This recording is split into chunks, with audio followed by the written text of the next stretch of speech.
Hello, everybody. Welcome back to another episode. This is podcast number 8. Today, we are going to talk to you about learning, mastering, and becoming fluent in English. We have our 3-step guide, our 3-step method. You need to do these 3 things to master English. So we have created a glossary of terms that we're going to talk about today, and we have also created a quiz for the episode. This is available for free members of Tea Break English Club. So click the link in the description, join for free, and you can access that. Our paid members also get access to a transcript, so you can read along as you are listening to us talk. And obviously, paid members get a million other benefits as well. But join for free and you'll get a glossary and a quiz for every episode that we do. So, Cal, hi, how are you? I'm all Please, right. can you talk to us about the 3 steps? Of course. So, hello everyone. I'll begin with step 1, which is consume. So that's all about consuming the language. So this could be listening or perhaps reading. And it's all really about absorbing and learning the language through understanding texts or spoken language in your day-to-day life. This could be watching YouTube videos or reading posts on Instagram, or perhaps a little more formally reading books. And there are different ways to consume and engage with the language, but it is definitely something that you need to do regularly. As language learners, we both have learnt Spanish and Portuguese, and consuming language regularly is something that is very important to that process. How do you like to consume language, Finn? So I think we've mentioned it before, but we both like Instagram and TikTok reels, reels and TikTok videos. That is probably the easiest way. And even if you don't want to, you are probably consuming some already. For me, my favorite method is probably reading, just because I'm quite a slow person anyway. So I like to take my time, be able to read a story as well. And then I can kind of use my imagination to imagine what's going on, imagine a context. And yeah, it gives me time to read through the book or the novel or whatever it is. What about you? How do you like to consume? Well, definitely music for me. I, not to toot my own trumpet, but I remember when I was in Brazil and people asked me how I had learnt Portuguese quite quickly, as I had only been there for a short amount of time. And the trick was music. I had been consuming Portuguese through music for a number of years before, and constantly listening to music helps in so many ways. You can understand and hear the sounds of the language. You can then read the lyrics, which is understanding further. And then, of course, you can sing along, which brings us to the next C, which is create. But yeah, that was definitely a very important thing in my language journey, and something that we have included in our tea break lessons? Yeah, so we regularly share, even in the Discord, our community, we regularly share different practice materials. With our lessons, we try to use different materials as much as possible, and we even have a dedicated lesson for music, for looking at different songs. We try and choose songs that you might not have heard before, introduce you to new music, break down the lyrics so that you understand everything, and then you will enjoy listening to it a little bit more. And yeah, we released today or yesterday or the day before a playlist for you guys. It will be last week, but we have a new Tea Break English Club playlist on Spotify and YouTube. So we will put that link in the description as well. And if you head to our Patreon, that is where our club is organized and set up, then the first collection you will see is the playlists. So head there and check it out. So yeah, consume is the easiest kind of method, easiest step, and that is why it is number one. And it is something that a lot of people feel very comfortable with. They feel like they can understand English, but it's step number two that you mentioned a second ago, Cal. Create. What is create, and why do people struggle with it? So creating is using the language yourself, producing the language. So it can be speaking or writing, perhaps. And a lot of people feel very comfortable with consuming language. It can often be a passive process of watching a movie or listening to your favorite songs. But suddenly, when you are creating language, it introduces an element of doubt, perhaps. You are suddenly using the language yourself and naturally worrying whether it is correct or not. There are different ways, obviously, this manifests, but in day-to-day life, creating is often just speaking in English. Yeah.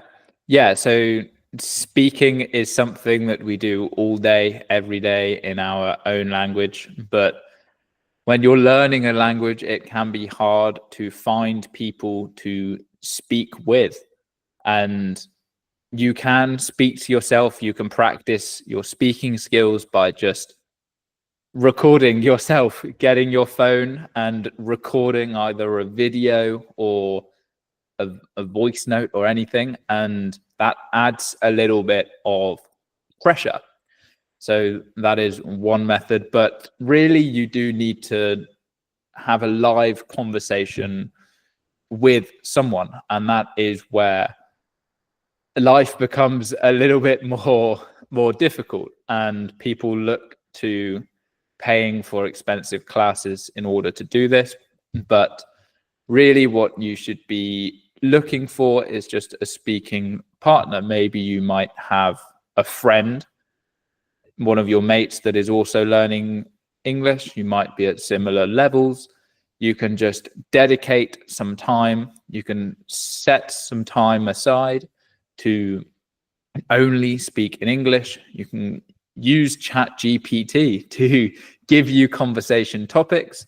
Talk about that again, record it. It adds that pressure. Make sure that you are speaking in English together. Another option is conversation classes at Tea Break English Club. We have a lot of conversation classes, and we make them as affordable as we possibly can. Yeah. Sorry, go on. Yeah. Well, won't stop talking. I've been blabbering on. well, seeing as you mentioned the importance of conversation, and it's great to have conversations in English with other learners, of course, but having a conversation with a native speaker of that language is the best you can achieve, really, in terms of your own language creation, not only because you listen to them and their English, but also because you can ask them questions and they can correct you on certain questions. And it's so important to ask questions. I know certainly sometimes people can be slightly embarrassed. This could be a more English characteristic, to be honest. But I think definitely it's invaluable when learning and talking with a native speaker to ask lots of questions. It could be casual, oh, does that make sense? Did that sound right? And there's a difference in between the official rules of a language and the way it's actually spoken by native speakers on a regular basis. So our conversation classes that we do are a key part of our club, and a really nice space where we come and chat and really get to know each other. And at the same time, your English will improve dramatically. I look forward to my conversation classes. I look forward to catching up with people and just talking about how their week has been. But I've also seen people improve massively without even really noticing it. Yeah, shout out to Irina. Irina, if you are watching this, well done. Yeah, we have seen Irina's progress with her speaking skills skyrocket. And that is just from repeated conversations, just not every day, but many days of the week with Cal, with myself, just having those conversations with native speakers, interacting with other members of the club, other members of the community. And as well, there's also the writing element to that. So with writing, you can be writing like essays, academic essays. You could be writing job interviews. You might be writing reports. But there's also just informal, casual, everyday writing. And that is what you do a lot more of the time. And it can often be a little bit harder. So that is why we encourage that as much as possible. So we have our Discord community with lots of different channels. We have general discussion, topic discussion, space for you guys to ask a question, a channel to discuss our Discord lessons and our posts. So just an opportunity for everybody to practice writing in a casual way, because that's really important. And Cal, you also mentioned about native speakers being able to correct you. So in a conversation class, yes, they can correct you. You can ask questions and get feedback. But corrections is our big last step. So please, can you go into a little bit more detail about step number 3? Correction. Of course. So in a world without correction, you don't improve. And if you are regularly talking and making the same mistakes, things become habit. If you talk a lot, you naturally get phrases that you're comfortable with, and maybe start to make habits. And often, without knowing, these habits might be incorrect. which is why it's really important to ask for corrections or just be corrected, and you can then learn from them. So just today, I was texting my friend in Brazil, and they replied to one of my messages with the correct way of saying it. And I thought, yes, great, because it's something that I want to improve at the language. And often people might be polite, especially embarrassed English people might feel shy about correcting you.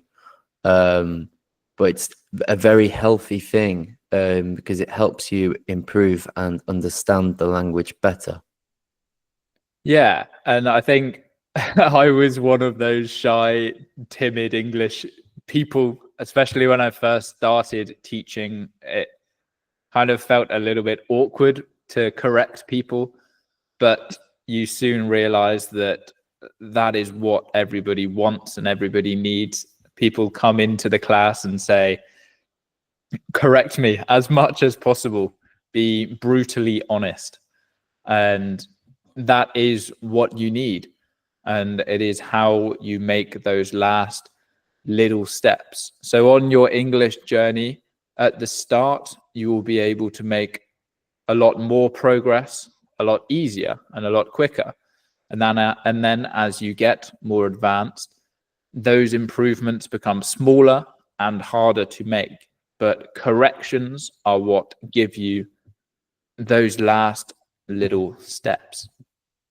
Yeah, of course. And yeah, you're right. It's corrections can make the difference between a medium level of English to an advanced level.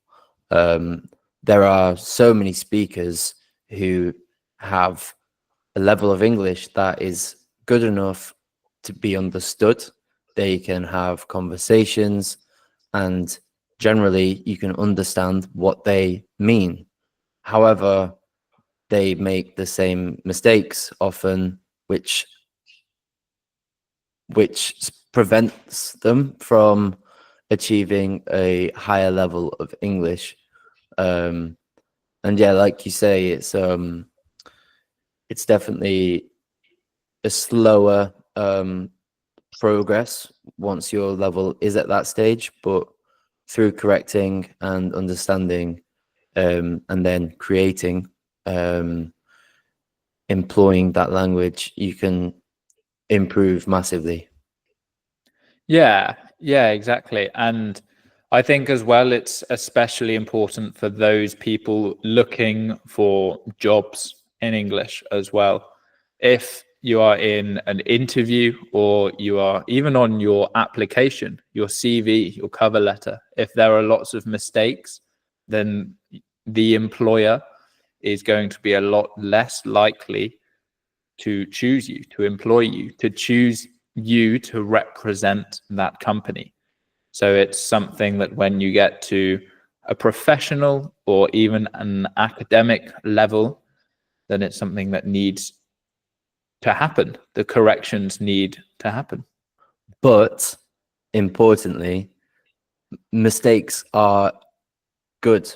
It's important to make mistakes because that is the only way to learn. And it sounds, again, cliche, but it's true. If you're nervous about mistakes and you use a translation app, then you end up with a perfect message, but it wasn't written by you, and it writes it for you. You don't get the chance to think about it and make errors and then be corrected and then understand them. You miss the whole process, which is extremely important. So I would say don't be scared of making mistakes. Don't be nervous or shy. It's hugely important to do. Yeah, and Okay, so let's move on to kind of how we can get those corrections. So the easiest, quickest, and cheapest way is, I've mentioned it before, but ChatGPT. You write a message, put it in, and you say, correct me. And it will give you the corrections. It will explain it to you. And it is good. Most of the time, it works very well. But the problem is that it's quite limited to the situation. You can't use it for everything, can't apply it to all situations, and especially for just having conversation. In a 5-minute conversation, you will make a lot of mistakes, and it is very easy for a teacher or a coach to make those corrections for you, and you say, oh okay, yeah, and then you remember it for next time. Whereas with AI, with ChatGPT, it becomes a little bit slower and more difficult. So it is a good option in some contexts, but at some point, that is when you should move on to classes. And a lot of people straight away look for private classes, which is good. They are good. They work. It's just that normally you sign up to a 1-hour class once per week, and they're normally between $25 and $40, something like that. So that is, God help me with my maths, $100 to $160 per month just for 1 hour each week. And for some people, that works very well. People that can afford it and they don't have much time each week, perfect. But for a lot of people, it's not a very comprehensive measure. It's not a very complete method. So that is why we have created coaching, one-to-one coaching as a service of the club. Cal, do you want to talk a little bit about that? Well, I think, as you've said, coaching is kind of our alternative to, the standard lesson, an hour a week lesson, where you leave feeling like you have more questions. I think the aim of coaching is to help you feel very kind of engaged with by the coach, which is me or Finn. I think one of the good ways to imagine it is comparing it to a personal trainer in the gym. You will have a consultation with them and tell them what you want to improve, the areas that you want to work on. And then together, that coach will come up with a plan and help you to achieve those things.